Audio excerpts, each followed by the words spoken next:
Hi there, I'm Andrea Koppel, and it's time for coffee, the podcast where you get to hear firsthand what the jobs and careers that interest you the most are really like. Hey there, Java junkies. Welcome to Time for Coffee. Hope you're savoring a delicious drip or espresso drink, and make sure to tweet us or tag us in your favorite coffee posts using hashtag time4coffee or hashtag T4C, because it's time for another caffeinated career conversation. Now, if you're a regular listener, you know that here at T4C, one of our main goals is to expose Java junkies to all kinds of amazing professionals to help you tap into your own superpowers so you can find the job and career that you love. Well, my next guest, Brian Solis, has many superpowers that are relevant to you, no matter what career you're in or what career you decide to go into. Brian is a principal at the Altimeter Group, a research-based advisory firm. He's also a digital analyst, a digital sociologist, and we'll talk to him about that, and futurist who has studied and influenced the effects of emerging media on business, marketing, publishing, and culture. Brian, welcome to Time for Coffee. Are you caffeinated and ready to go? I am ready to go. I am properly caffeinated and will continue to be so after this as well. Okay, well, fantastic. Now, before we jump into the Time for Coffee Espresso Shots, Brian, could you first please share with the Java Junkie community what a futurist is? It's something that you don't call yourself. It is a title given to you, and it is, in many cases, not what people think. I'll always get questions about what I study, disruptive technology, its impact on business and society. Tell us, Brian, what trends are going to be like 15 years from now, or what's the business world and technology world going to look like 20 years from now? That's not what a futurist does. A futurist looks at certain scenarios. So, for example, one of the scenarios I'm studying now is how mobile phones and social media are affecting our brains, our ability to focus, how we learn, how we talk. And my work is to play that out in the next 10, 15 years so that we can create new learning models, education models, and also to foster creativity and build models that are going to work with that new brain that is starting to take shape today. So that's a high level of what a futurist does. Plays out scenarios based on what's happening today and what it could look like over time in specific scenarios. Great. That's very helpful. Thanks. So let's dive right into the espresso shots and get right into what entry-level jobs are available to young people who are eager to break into the field of disruptive technology. You know, the thing about entry-level field opportunities, it's that they're all over the place for anyone willing to learn before even coming to an opportunity. So a lot of times I work with research interns or research assistants who help me do the research. And that is exploring who are the thought leaders, what are the interesting companies around certain types of technologies, and helps me facilitate that information in using a lot of just research-based tools. Another area where it's really, really interesting is that of virtual assistants. Many entry-level opportunities start with not even booking meetings or booking flights, but just working remotely to help facilitate whatever it is that I need to do or work on a daily basis. So gone are the days, at least for me anyway, of having a full-time assistant to help me in my work. I work with several research assistants across several different projects. The list goes on, and I think a lot of this, you probably find commonalities with every single industry in that we're just simply moving to a 1099 or a gig economy where people are literally taking the jobs on demand that they want to serve. Great. What about useful skills that you look for in the people that you hire? This is interesting because in the conversation that we had earlier about what a futurist is, one of the things that I've learned is that in today's up-and-coming workforce, I am finding it harder and harder to find this particular skill set, which is to critically analyze something. And that is as a result of our use of smartphones and social media and things like Snapchat and Instagram stories. So I really do look for someone who can identify opportunities based on what my instruction set is, but also someone who can process information and make sense of it as it comes back to me, and also someone who is resourceful. This is a strength of many people that I'm meeting in the younger workforce today, that they are really, really, really good at finding information. I just really value those who can translate it and qualify it into actionable steps for me as well. Terrific. What about someone's major? How much of a deciding factor is it when you're looking to hire someone, or just in the industry in general? Are they at a disadvantage if they haven't studied X or Y? I love this question because the answer is different for what is versus what should be. When I'm hiring someone, I'm looking for those particular skill sets and also particular behaviors and attitudes. So more of a psychological profile, not unlike, for example, what Google is doing today. So Google needs very specific types of attributes to work in basically what is an algorithm company. They used to, and I used to hire based on majors, degrees, and it frustrates me when I see all of these new opportunities that exist in my industry and just in general that require these types of college profiles before you're even considered for the opportunity. But I followed Google's model where I look for attributes that I know are successful in the roles that I need to work with.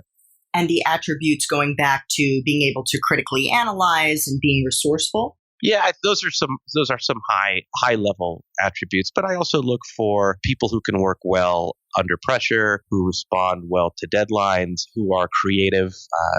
Some of the things that I can't share because they're my secret sauce, but I try to find super talented people that allow me to focus on so many different diverse topics all at once, and that is specifically because of the talents of the individuals I work with. And going back to studies in school, how important is it to have a graduate degree in order to be successful in the field of disruptive technology? Oh, this is coming from a guy who came up in Silicon Valley. I've had three startups, two of which were acquired, and basically still have to work for a living. And everybody in Silicon Valley that I've worked with over the last 20 something years, almost most of them haven't finished college. They've all left to start their own companies, myself included. And so I part of me always feels guilty in saying that because it's not demonstrative of actually what it takes to be successful in disruptive technology, for example. I do know that a lot of my friends, for example, once they've had a startup or two, have gone back to school to get a business degree or a master's degree so that they could change direction in their careers as they start to grow up and think differently about what they want to do. Maybe they want to teach. Maybe they want to start investing in startups, and that takes certain practices. So I think the answer is, depending on what you really want to do for a living, a degree is instrumental in seeing that through. If you want to start a company or if you want to work for a startup, then it's going to come back to those attributes that we talked about. That's where a lot of those startup companies are focusing their efforts, unless it's a very specific discipline. And then that, of course, you can't avoid.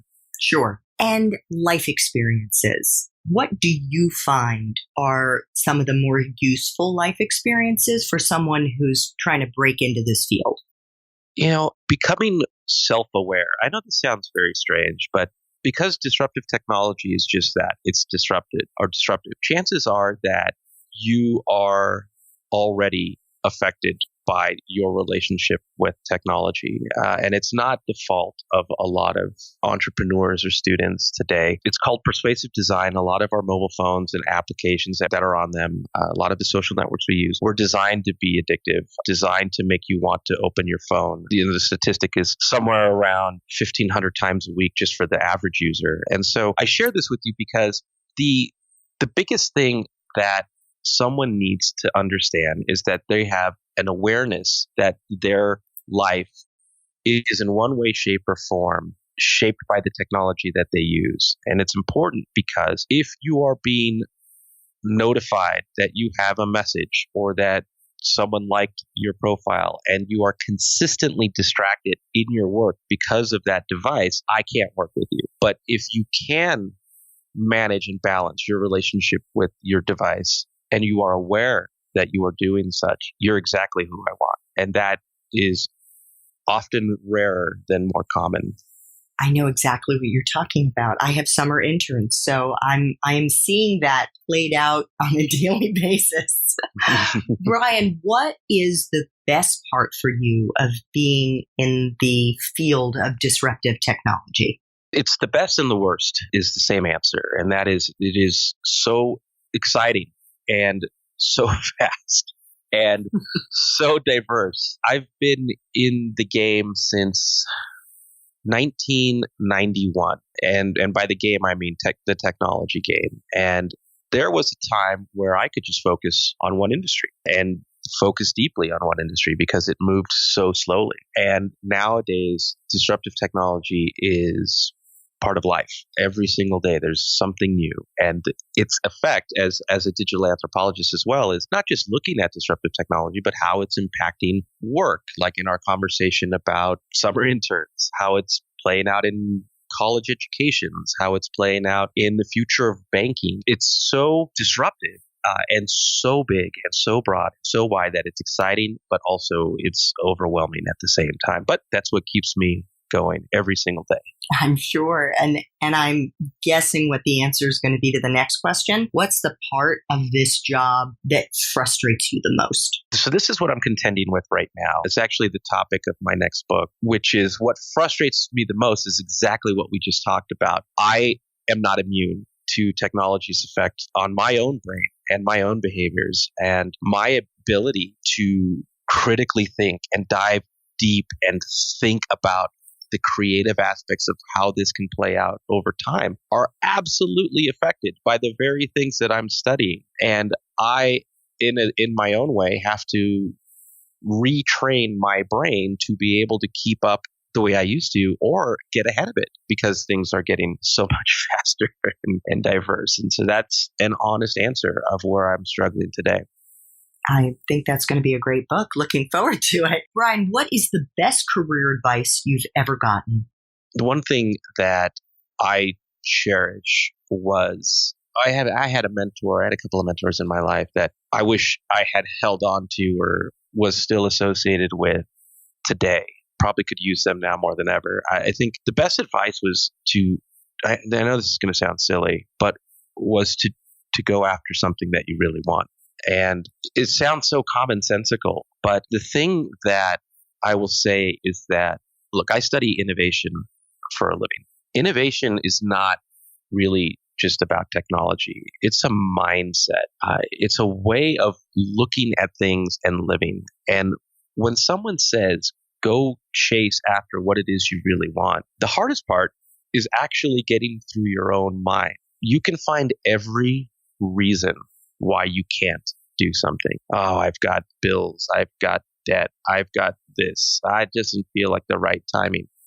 But you will always have those reasons in your life. And to go get something is the hardest thing you'll ever do, but it's the only way to start teaching yourself life skills that you're never going to get in school. How to deal with failure, how to make something happen, how to juggle multiple things that you just didn't have to do before, or how to become an expert on across multiple ways of working. And my first real company, I started a magazine in Los Angeles when I was 21, but my first real company was a technology services company that I started when I was 29. And I had just had my son and we had just gotten to our new place. And it was, in hindsight, it seems ludicrous that I would ever have done such a thing, but I couldn't have imagined any other way. And that advice was, go do it. Oh, that's wonderful advice. I feel like I'm living that right now, so I'm taking it in. Brian, what movies, if any, or fiction books do you think accurately depict your profession? Minority Report, I think. We're getting close. And look, on the scary side, I think anything George Orwell has become so prophetic, especially in politics today. So it's a little too scary, a little too close to home. But I tend to close myself off to movies and books in general in my work. I have to keep such an open mind. These mental models that we bring to analysis, if they're not objective, then you sort of miss a lot of opportunities. There's an old saying that you don't see the world as it is, you see the world as we are. And we tend to apply our own cognitive biases to what we see in our work and personal lives. It's very common, it's very easy, it's very human. So I literally try to live in a cave and take everything with a fresh perspective. So you don't go to the movies? Nope. No, I know. I might sound like a loser. Not fun. I promise I'm fun. But I'm not saying you're not fun, but wow. But yeah, I don't go to the movies or watch TV. Well, no wonder you're so prolific. There you go. Last shot here. What would people be surprised to learn about this field? I love this question. What people would be surprised to learn about is how necessary it is. In fact, I think it's underappreciated, to be honest with you. This field is exactly what everybody needs to know. What is happening and what is going to happen and how is it going to affect, for example, my job. If one of the things that I study is artificial intelligence and machine learning, and I could ask a room full of students, how many do you think are going to be affected by machine learning? And probably every hand would go up. So this means the skill sets that we have to have, the jobs that we need to look for, that'll be complementary to AI and machine learning. These things are absolutely critical. It's true for every groundbreaking technology, whether it's blockchain or cryptocurrency or augmented or virtual reality. Every business, every politician, every educator, every healthcare provider needs this information. So it's a more important role and will grow in importance every single day than I think we give it credit for today. So we're going to be digging more into some of these professions and get some of Brian's recommendations in terms of the kinds of careers that you can be thinking about in the longer Time for Coffee interviews. So please stay tuned for that. To learn more from Brian and the deep thinking he's done in the field of disruptive technology, you can check out his blog at briansolis.com, and Solis is Solis, or check out the show notes. And you can get his latest book entitled X, The Experience When Business Meets Design. Brian, thank you so much for making time for coffee with me and the Java Junkie community. And thank you for all that you do to make sure we're prepared for what's next in this fast-changing world of disruptive technology. It's me who should say thank you. Just even having this conversation is reminding me why I got started in it in the first place. Thanks so much for listening to Time for Coffee, where the professionals in the jobs that most interest you always have time to grab coffee 24/7, no matter where you live.